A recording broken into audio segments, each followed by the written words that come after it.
হযরত হাফিজি রহমতুল্লাহ আলাইহি যখন রাজনীতির ডাক দিয়েছিলেন, সাংবাদিক জিজ্ঞেস করেছেন আপনাদের পররাষ্ট্রনীতি কি হবে? হযরত হাফিজি বলেছিলেন আমাদের পররাষ্ট্রনীতি হবে দুটা, একটা হলো ভাতৃসুলভ, একটা হলো বন্ধুসুলভ।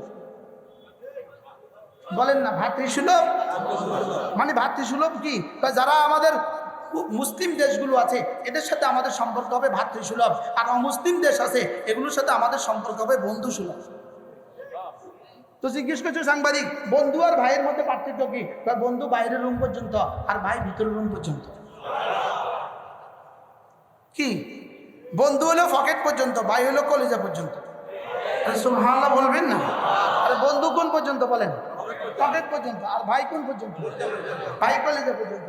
বারাল কথা দূরে চলে যাবে। কোনো ইহুদিকে বন্ধু বানানো যাবে না, কোনো নাসারাকে বন্ধু বানানো যাবে না। আজকের এই অসম যুদ্ধে যেখানে ফিলিস্তিনের সাথে ইসরায়েলের এই যুদ্ধ অসম যুদ্ধ, যেখানে তাদের সাথে কোনো সামঞ্জস্য নাই।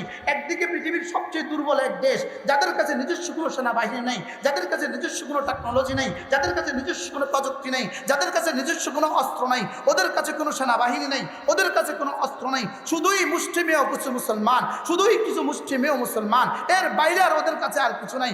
আরেকদিকে পৃথিবীর পরাশক্তিগুলো একসাথ হয়ে গেছে মুসলমান থেকে ধ্বংসের জন্য। আল্লাহ রাসূল বলেন আল কুফরু মিল্লাতুন ওয়াহিদা, সারা দুনিয়ার কুফরি শক্তি এক ও অভিন্ন। আল্লাহ তাআলা বলেন বাদুম আউলিয়াউ বাজ, এরাই একে অপরের বন্ধু। অতএব লা তাত্তাখিযুল ইয়াহুদা ওয়ান নাসারা আউলিয়া, বন্ধু বানানো যাবে না, ইহুদিকে বন্ধু বানানো যাবে না, নাসারাকে বন্ধু বানানো যাবে না। আমরা এদেরকে সমর্থন করার কোনো সুযোগ নেই। আমরা এদেরকে সমর্থন করার কি নাই?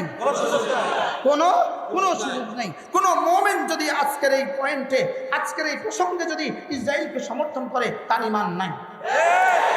তার ঈমান কি? তার ঈমান নাই। তোমার সমর্থন করা দ্বারা ইসরায়েলের কিছু আসবে না, তোমার সমর্থন না করার দ্বারা ইসরায়েলের কোনো ক্ষতি হবে না, লেকিন তোমার ঈমান গেল।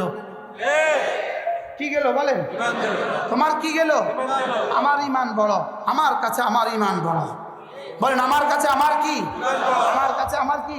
এজন্য ব্যক্তির চেয়ে দল বড়, দলের চেয়ে দেশ বড়, দেশের চেয়ে ঈমান বড়। বলেন ব্যক্তির চেয়ে দল বড়, দলের চেয়ে দেশ বড়, দেশের চেয়ে কি বড়? আমাদের ঈমান আমাদের কাছে আসল, আমাদের ঈমান আমাদের কাছে কি?